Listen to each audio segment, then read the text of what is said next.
Reporter ടീമിനെ കബളിപ്പിച്ചുകൊണ്ടും സർക്കാരിനെ കബളിപ്പിച്ച് പൈസയും കളക്ട് ചെയ്ത് ഇന്ത്യയിലേക്ക് വന്ന് ഡൽഹിയിൽ കളിക്കും, ബോംബെയിൽ കളിക്കും, അല്ലെങ്കിൽ മഹാരാഷ്ട്ര കളിക്കും എന്നൊക്കെ വെച്ചാൽ അത് കയ്യിൽ വെച്ചാൽ മതി.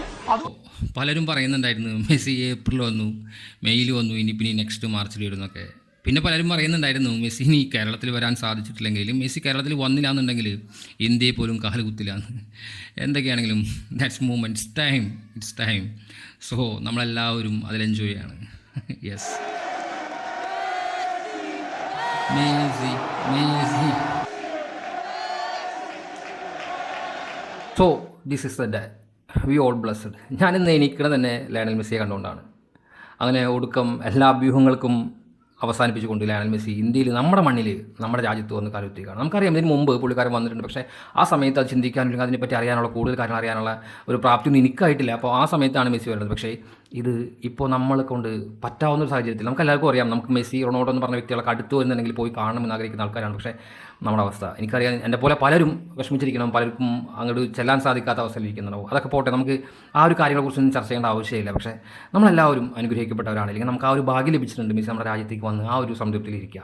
പിന്നെ എനിക്ക് പറയാനുള്ളത്, ചില ആൾക്കാർ ഈ ഒരു മൂമെൻറ്റിൽ നമ്മൾ ഇപ്പോൾ രാവിലെ തൊട്ട് നമ്മൾ കാണുകയാണ് മെസ്സിയുടെ പല വാർത്തകളും, ഇവിടുത്തെ സെറിമണീസിനെ കുറിച്ചിട്ടും, അല്ലെങ്കിൽ മെസ്സിയുടെ സ്റ്റാറ്റ്യൂ പുതിയത് നമ്മളൊരു ഇന്ത്യയിൽ ഒരു 70 അടിയോളം വലിപ്പമുള്ള ഒരു സ്റ്റാറ്റ്യൂ ആ പുള്ളിക്കൊണ്ട് സമർപ്പിക്കുകയാണ്.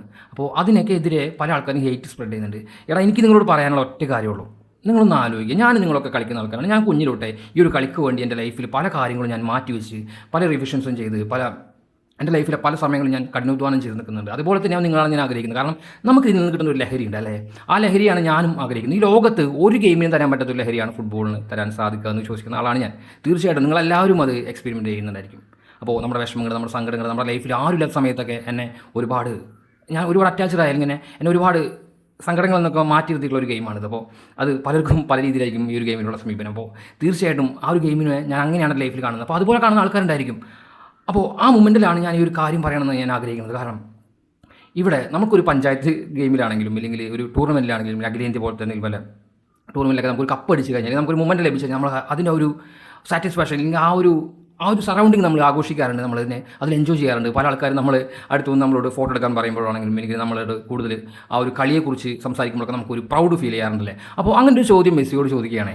അതായത് നിങ്ങൾ ഈ ലോകത്തിലുള്ള എല്ലാ കാര്യങ്ങളും നിങ്ങൾ സായുക്തമാക്കി, അല്ലെങ്കിൽ നിങ്ങളെല്ലാ നേടാനുള്ള എല്ലാ പുരസ്കാരങ്ങളും, ട്രോഫികളും, ഈവൻ വേൾഡ് കപ്പ് അടക്കം നിങ്ങൾ ഉയർത്തി, നിങ്ങൾ എങ്ങനെയായിരിക്കും ഈ ഒരു ഓറയെ കൺട്രോൾ ചെയ്യുന്നത്, അല്ലെങ്കിൽ എങ്ങനെയാണ് നിങ്ങളുടെ ലൈഫിൽ ഈ ഓറയെ നിങ്ങൾ ഇങ്ങനെ കൊണ്ടുപോകുമെന്ന് ചോദിക്കുമ്പോൾ മെസ്സിയുടെ ഒരു ഉത്തരമുണ്ട്. എനിക്ക് ഈ പുരസ്കാരങ്ങളോടും ഈ ഒരു വേൾഡ് കപ്പിനോടും ഒന്നായിരുന്നില്ല എൻ്റെ ഭ്രമം കാൽപന്ത് കളിക്കുക എന്നുള്ളതാണ്. ഒന്ന് ആലോചിച്ച് നോക്കിയേ. പുള്ളി പറയാണ് എൻ്റെ ആർത്തി ഗ്രൗണ്ടിൽ ഇങ്ങനെ കളിച്ചുകൊണ്ടിരിക്കുകയെന്നാണ്. അപ്പോൾ ആ ഒരു മോട്ടിവേഷൻ, അതൊരു വലിയൊരു എഡ്യൂക്കേഷനാണ്. നമ്മൾ ഈ കളിയെ എങ്ങനെ സമീപിക്കണമെന്ന് പുള്ളി പറയാതെ പറഞ്ഞു തരികയാണ്. അങ്ങനെ നമ്മൾ ഈ ഒരു കളിയെ സമർപ്പിച്ച് കഴിഞ്ഞാൽ, പുള്ളി റോൾ മോഡലാക്കി എടുത്തു കഴിഞ്ഞാൽ, തീർച്ചയായിട്ടും നമുക്ക് ഉയർച്ചയല്ലാതെ താഴ്ച ഉണ്ടാക്കാൻ പോകുന്നില്ല. എനിക്കറിയാം ഇങ്ങനെ കളിയാക്കുന്ന ആൾക്കാരൊക്കെ അപ്പുറത്ത് വേറൊരു മനുഷ്യരെ വെച്ചിട്ടാണ് കളിയാക്കുന്നത്. തീർച്ചയായും അദ്ദേഹം ഇതെല്ലാതും ഈ ഞാൻ ഇപ്പോൾ പറഞ്ഞ ആ ഒരു ഒറ്റ വീട് തന്നെയാണ് ഞാൻ റിപ്പീറ്റ് ചെയ്യുന്നത്. പുരസ്കാരങ്ങളല്ല ഒരു കളിക്കാരനെ നമ്മൾ ഒരു മഹത്തായ ഒരു കളിക്കാരനെങ്കിൽ ഒരു കളിക്കാരനായി മാറ്റുന്നത്. അതിൽ പല കാര്യങ്ങളുണ്ട് നമ്മളും ഇപ്പോൾ സമർപ്പിക്കുന്നതും. എനിക്കറിയാം ഞാൻ നീയൊക്കെ എത്ര വയസ്സായാലും ഈ ഒരു കളിയിൽ നിന്ന് വിട്ടുപോകുന്ന ആഗ്രഹിക്കുന്ന ആൾക്കാരാണല്ലേ. അതിനുവേണ്ടി നമ്മൾ നിരന്തരം ഹാർഡ് വർക്ക് ചെയ്യുന്നുണ്ട്. ഇപ്പോഴും നമ്മൾ അതിന് വേണ്ടിയിട്ട് ഹാർഡ് വർക്ക് ചെയ്യുന്നുണ്ട്. അപ്പോൾ ഇവർ ശരിക്കും നമ്മുടെ മുന്നിൽ റൊണാൾഡോ ആണെങ്കിലും മെസ്സി ആണെങ്കിലും നമുക്ക് അവർ തരുന്ന ആ ഒരു മോട്ടിവേഷൻ നമ്മൾ സ്വീകരിച്ച് അതുപോലെ തന്നെ മുന്നോട്ട് പോകാനായിട്ട് ശ്രമിക്കുകയാണ്. ഞാൻ പറയാം, എനിക്ക് ഇങ്ങനെ സ്പ്രെഡ് ചെയ്യുന്ന ആൾക്കാരോടൊക്കെ എനിക്ക് പുച്ഛം തന്നെയാണ്. തീർച്ചയായിട്ടും ഈ ഒരു അവസാന കാലഘട്ടത്തിൽ ഇനി ഇവർ എത്ര നാളുണ്ടാവുമെന്നൊന്നും നമുക്ക് പറയാൻ പറ്റില്ല. അപ്പോൾ ഹേറ്റേഴ്സ് പോലും, ഒരു വിമർശകർ പോലും സ്നേഹിക്കുന്ന ഒരു മനുഷ്യനായിട്ട് മെസ്സി മാറിയിരിക്കുകയാണ്. ഈ ലോകത്തിലുള്ള എല്ലാ പുരസ്കാരവും അദ്ദേഹം നേടുന്നുണ്ട്. അദ്ദേഹത്തിൻ്റെ അനശ്വരത നമ്മൾ സാക്ഷിയായിട്ടുണ്ട്. ആരാധകരെ പരകോടിയിലെത്തിച്ച ആ ഒരു മനുഷ്യൻ നമ്മുടെ നാട്ടിലോട്ട് വരുമ്പോൾ നമ്മൾ ഇത്തരം മൈൻഡ് സെറ്റിൽ നമ്മൾ വിട്ടുകളയാം. നമ്മുടെ ആ മൈൻഡിലുള്ള അത്തരം തോട്ടുകൾ അതൊക്കെ വൈപ്പ് ചെയ്ത് കളയാം. സ്റ്റുപ്പിഡ് മൈൻഡൊക്കെ വൈപ്പ് ചെയ്ത് കളയാമെന്നാണ് ഞാൻ പറയുള്ളൂ. പലപ്പോഴും പല ആൾക്കാരും പല ടീമുകളൊക്കെ വെച്ച് മെസ്സിനെ കമ്പയർ ചെയ്യാറുണ്ട്. അല്ലെങ്കിൽ അവരെ ഇന്ന് മെസ്സിക്ക് ഇത്ര ഗോൾ കിട്ടി, ഇല്ലെങ്കിൽ ബയൺ മ്യൂണിക്ക് മെസ്സിക്ക് 8 ഗോളുകൾ അടിച്ചു, ഇല്ലെങ്കിൽ പണ്ട് ഫ്രാൻസിനായിട്ട് തോൽപ്പിച്ചു, അർജന്റീന തോൽപ്പിച്ചു, ഇങ്ങനെയൊക്കെ നമ്മൾ കളിയാക്കാറുണ്ട്. ഇവിടെ ഞാനൊരു കാര്യം ഓർമ്മിപ്പിക്കുക. മരിയ ഗോഡ്സ് എന്നൊരു പ്ലെയർ ഉണ്ട്. അതായത് ജർമ്മനിയിൽ അദ്ദേഹത്തിൻ്റെ അവസാന മിനിറ്റിലെ ഗോളിലാണ് അർജന്റീന ആ വേൾഡ് കപ്പിൽ പുറത്താക്കുന്നത്. അന്ന് നിരാശപ്പെട്ട് നിൽക്കുന്ന മെസ്സിയുടെ മുഖമുണ്ട്. ആ ഒരു നിമിഷം അദ്ദേഹത്തിൻ്റെ ഇടയ്ക്ക് പറഞ്ഞാൽ ഹൃദയം മുറിക്കുന്ന ഒരു വേദനയായിരിക്കും പുള്ളിക്ക് ഉണ്ടായിട്ടുണ്ടായിരിക്കാം. അത് കഴിഞ്ഞ് 2022 മെസ്സിയുടെ ഒരു പീക്ക് ലെവൽ, അല്ലെങ്കിൽ മെസ്സിയുടെ താണ്ഡവം കണ്ട 2022 വേൾഡ് കപ്പിൽ പല ആൾക്കാരും പല കോൺട്രവേഴ്സിയൊക്കെ ഉണ്ട്. പക്ഷേ പുള്ളി അത് നേടി. ഇപ്പോൾ നമ്മളത് അതിനെന്തോരം നമ്മൾ കുറ്റം പറഞ്ഞാലും പുള്ളി അത് ആ ഒരു ഗ്രൗണ്ടിൽ നേടിയിട്ട് തന്നെ അവസാനിപ്പിച്ചു. അപ്പോൾ ആ ഒരു മൊമെൻറ്റിൽ അത് കഴിയുന്ന സമയത്ത് മെസ്സിയുടെ ഒരുപാട് ചിത്രങ്ങളുണ്ട്. നോക്കൂ, മെസ്സി ചിരിക്കുന്ന മെസ്സി, എന്താ പറയുക, പൊട്ടിക്കരയുന്ന മെസ്സി, കുടുംബത്തിനൊപ്പം മകനൊപ്പം ആഹ്ലാദിക്കുന്ന മെസ്സിയെ തോളിൽ ചുമന്നുകൊണ്ട് അവർ ആഹ്ലാദിക്കുന്ന ആ ഒരു മൊമെൻറ്റിൽ മരിയോ ഗോഡ്സെ എന്ന ആ പറഞ്ഞ വ്യക്തി മെസ്സിയുടെ കമൻറ്റ് ഇട്ടിരിക്കുകയാണ്, അല്ലെങ്കിൽ മെസ്സിയുടെ പോസ്റ്റിന് താഴെ കമൻറ്റ് ഇട്ടിരിക്കുകയാണ്, മെസ്സി നിങ്ങളിത് പണ്ടേ അറിയിച്ചതാണ്. നോക്കൂ, നമ്മൾ പല ആൾക്കാരെയും കമ്പയർ ചെയ്യുമ്പോൾ അവരൊക്കെ നമ്മൾ കൂടി ആഗ്രഹിച്ചൊരു കാര്യമാണ് ലയണൽ മെസ്സിക്ക് ഒരു കിരീടം വേണമെന്ന്, ഇല്ലെങ്കിൽ അപ്പുറത്ത് പോട്ടെ ഇനി റൊണാൾഡോയ്ക്ക് ഒരു കിരീടം വേണമെന്നൊക്കെ നമ്മൾ ആഗ്രഹിക്കുന്ന ആൾക്കാരാണ്. ഞാൻ ഈ ഒരു കാര്യം പോലെ തന്നെ റൊണാൾഡോയും വരണം ഇന്ത്യയിലോട്ട്. റൊണാൾഡോ വരുമ്പോൾ നമ്മൾ ഇതേ സമീപനത്തോടെ, നമ്മൾ ഇതേ സ്നേഹത്തോടെ, ഇതേ ആരാധനയോടെ തന്നെ നമ്മൾ സ്വീകരിക്കണം. കാരണം ഇവർ രണ്ടുപേർക്ക് ഈ രണ്ടുപേർക്ക് പേരെയും നമുക്ക് മാറ്റി നിർത്താൻ സാധിക്കില്ല. രണ്ടുപേരും ഒരേ സമയത്ത് വ്യത്യസ്ത രീതിയിൽ ഉദിച്ചു വന്ന, ഉയർന്നു വന്ന ആ ഒരു ഗെയിമിന് വേണ്ടിയിട്ട് സർവ്വതും സമർപ്പിച്ച് മുന്നിൽ വന്ന ആൾക്കാർ തന്നെയാണ്. അപ്പോൾ മെസ്സിയുടെ ഈ ഒരു കാര്യത്തിൽ പറയുകയാണ്, നമ്മൾ ഹേറ്റേഴ്സ് പോലും മെസ്സി അത് നേടണമെന്ന് ആഗ്രഹിച്ചിട്ടുണ്ട്. അതിനുശേഷം പിന്നെ ഫാൻസാരുടെ ഭാഗത്ത് നിന്ന് പല സംഭവം ഉണ്ടാവും, ബ്ലൈൻഡ് ഫാൻസ്, നമ്മളതൊന്നും നോക്കേണ്ട ആവശ്യമൊന്നുമില്ല. പക്ഷേ ഈ ഒരു സമയത്ത് നമ്മൾ ഇത്തരം കാര്യങ്ങൾ, ഇത്തരം ഹേറ്റ് സ്പ്രെഡ് ചെയ്യാണ്ടിരിക്കുക എന്നാണ് ഞാൻ പറയുന്നത്. അപ്പോൾ ഇതേക്കുറിച്ച് സംസാരിക്കുമ്പോഴാണ് ഞാൻ മെസ്സിയുടെ പേഴ്സണാലിറ്റി, അല്ലെങ്കിൽ മെസ്സി എങ്ങനെയാണ് ഈ ഫുട്ബോൾ ലോകത്ത് നോക്കിക്കണ്ടെന്നും കൂടി എനിക്ക് പറയാൻ ആഗ്രഹമുള്ളത്. കാരണം മെസ്സി ഒരു വലിയ എഡ്യൂക്കേഷൻ ആണെന്ന് ഞാൻ പറഞ്ഞിട്ടുണ്ട്, ഇപ്പോൾ ഞാൻ പറഞ്ഞു എന്ന് വിശ്വസിക്കുന്നത്. അപ്പോൾ അത് നമ്മൾ പലരും മെസ്സിയുടെ മാനദണ്ഡങ്ങൾ, ഇല്ലെങ്കിൽ നിങ്ങളൊരു വലിയൊരു കളിക്കാരനാകണം, അല്ലെങ്കിൽ ഗ്രേറ്റസ്റ്റ് ഓഫ് ഓൾ ടൈം ആകണമെങ്കിൽ നിങ്ങൾ കുറേ മാനദണ്ഡങ്ങൾ ഫോളോ ചെയ്യുന്നുണ്ടെങ്കിൽ മാനദണ്ഡങ്ങൾ നിങ്ങൾ നേടിയെടുക്കേണ്ടതെന്നൊക്കെ പറഞ്ഞിട്ട് നമ്മളൊരു ക്രൈറ്റീരിയ പുള്ളിയുടെ മുന്നിൽ വെക്കുകയാണ് ഒരു കാലത്ത്. എന്നിട്ട് ആ സമയങ്ങളിലൊക്കെ പുള്ളി പരാജയപ്പെട്ട് മടങ്ങുമ്പോഴൊക്കെ വിമർശകരും അദ്ദേഹത്തിന് എതിർക്കുന്നവരും എല്ലാവരും പരിഹസിച്ച് നാണം കെടുത്തി എങ്ങനെയൊക്കെ സോഷ്യൽ മീഡിയയിലിട്ട് എങ്ങനെയൊക്കെ അദ്ദേഹത്തെ താഴ്ത്താൻ ശ്രമിക്കാൻ സാധിക്കും, അടിച്ചു നിർത്താൻ സാധിക്കും, അങ്ങനെ ശ്രമിച്ചിട്ട് ഇതൊക്കെ ചെയ്ത് നിൽക്കണ ആ ഒരു ജനങ്ങളുടെ മുന്നിലൂടെ, അല്ലെങ്കിൽ തൻ്റെ ഹേറ്റേഴ്സിനെ ഇങ്ങനെ നിൽക്കുന്ന സമയത്ത് പുള്ളി അതിൻ്റെ മുന്നിലൂടെ വിജയിച്ച് വരുന്ന ആ ഒരു രംഗമുണ്ടല്ലോ, അതായത് അവിടെ നമ്മളെ പഠിപ്പിക്കുന്നത് ക്ഷമ എന്ന് പറയുന്ന സംഭവമാണ്.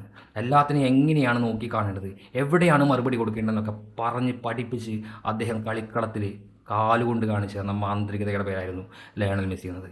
അദ്ദേഹം ഇപ്പോൾ ഇനി അദ്ദേഹത്തിന് എന്തെങ്കിലും നേടാനുണ്ടോ എന്ന് ചോദിച്ചു കഴിഞ്ഞാൽ പുള്ളി ചിരിക്കുകയായിരിക്കും. തീർച്ചയായിട്ടും പുള്ളിക്ക്, ഞാൻ നേരത്തെ പറഞ്ഞ പോലെ തന്നെ, പുള്ളിക്ക് ഇനി കളിക്കണം തന്നെയായിരിക്കും. പക്ഷേ നമ്മൾ ഓർക്കുക, കഴിയാറായി ഏകദേശം 2022 വേൾഡ് കപ്പ് കഴിഞ്ഞാൽ എല്ലാത്തിനും ഒരു സമാധാനമാവും. അപ്പോൾ എനിക്ക് തോന്നുന്നില്ല ഇനി വരുന്ന, അല്ലെങ്കിൽ ഇപ്പോൾ ഉള്ള പുതിയ താരങ്ങളൊക്കെ ഇത്രയ്ക്കും ലെജൻഡറി ഒരു ബിൽഡ് ചെയ്ത് ഉണ്ടാക്കിയെടുക്കുന്നു, വളരെ വലിയൊരു ഫാൻ ഫൈറ്റ് നടക്കുന്നൊന്നും എനിക്ക് ഫീൽ ചെയ്യുന്നില്ല. നമ്മൾ അവരെ കണ്ട പോലെ, അവരുടെ മത്സരങ്ങൾ നമ്മൾ കാണാനിരുന്നത് പോലെ ഒന്നും എനിക്ക് തോന്നുന്നില്ല ആരും അങ്ങനെ ഇരിക്കുന്നു. അപ്പോൾ ഇതൊക്കെ നമ്മൾ അവസാനിപ്പിക്കാറായി. എന്താണെങ്കിലും മെസ്സി വന്ന് ഒരുപാട് പരിപാടികളുണ്ട്, അതിനെക്കുറിച്ചൊന്നും അറിയില്ല. സങ്കടമൊന്നേ ഉള്ളൂ, നമുക്ക് കാണാൻ പോകാൻ പറ്റുകയെന്ന് പറഞ്ഞാൽ അതിൽ ഒരുപാട് പരിമിതികളുണ്ട്. നമ്മുടെ സാഹചര്യങ്ങളൊന്നും അതിനോട് ഒത്തുപോകുന്ന ഒന്നല്ല. എന്താണെങ്കിലും ഞാൻ നേരത്തെ പറഞ്ഞ പോലെ വി ഓൾ ബ്ലെസ്ഡ്, നമ്മളെല്ലാവരും അനുഗ്രഹിക്കപ്പെട്ടവരാണ്. ഇനി റൊണാൾഡോ വരട്ടെ. റൊണാൾഡോ വരുമ്പോൾ റൊണാൾഡോ വരാൻ നമ്മൾ ആഗ്രഹിക്കുന്നുണ്ട്. റൊണാൾഡോ വരണം. റൊണാൾഡോയും കൂടി വരുമ്പോഴാണല്ലോ അതിനൊരു കംപ്ലീറ്റ് ആയിട്ടുള്ള ഒരു സാറ്റിസ്ഫാക്ഷൻ കിട്ടും. അപ്പോൾ ഈ വേൾഡ് കപ്പിൽ നമുക്ക് നോക്കാം. ഇത് ഞാൻ പറഞ്ഞു കഴിഞ്ഞാൽ നിങ്ങൾ ചിലപ്പോൾ വിചാരിക്കും ഞാൻ ആ ഒരു കാര്യത്തിന് വേണ്ടിയിട്ടാണ് അല്ലെങ്കിൽ അവർക്ക് സപ്പോർട്ട് ചെയ്തത്. അങ്ങനെയൊന്നുമില്ല. എനിക്ക് എല്ലാ ടീമുകളിലും ഇപ്പോൾ നമുക്കറിയാം 2026 വേൾഡ് കപ്പിൽ എല്ലാവരും വന്നിട്ട് അവർ വിൻ ചെയ്യാൻ വേണ്ടി തന്നെയാണ്. നമ്മളും പല ടൂർണമെൻറ്റിലും പോകുന്നത് നമുക്ക് വിൻ ചെയ്യണമെന്ന് വിചാരിച്ചിട്ടാണ്. അപ്പോൾ എല്ലാ ടീമുകൾക്കും അങ്ങനെ ഒരു ആഗ്രഹമുണ്ട്. പക്ഷേ ചിലർക്കൊക്കെ പുള്ളിക്കാരും കൂടി ആ ഒരു ജേണി കംപ്ലീറ്റ് ചെയ്യണമെന്ന് ആഗ്രഹമുണ്ട്. അതുപോലെ തന്നെ പേഴ്സണലി എനിക്കും ആഗ്രഹമുണ്ട് കേട്ടോ. അപ്പോൾ അങ്ങനെ ഒരു സാഹചര്യം ഉണ്ടെങ്കിൽ ഇല്ലെങ്കിൽ പോലും ഭാവിയിൽ റൊണാൾഡോ ഇന്ത്യയിലോട്ട് വരണം എന്നാണ്. പക്ഷേ എനിക്ക് ഇതിലേറ്റവും വിഷമം വെച്ചാൽ മെസ്സി ശരിക്കും പറഞ്ഞാൽ കേരളത്തിലോട്ടാണ് വരുന്നത്.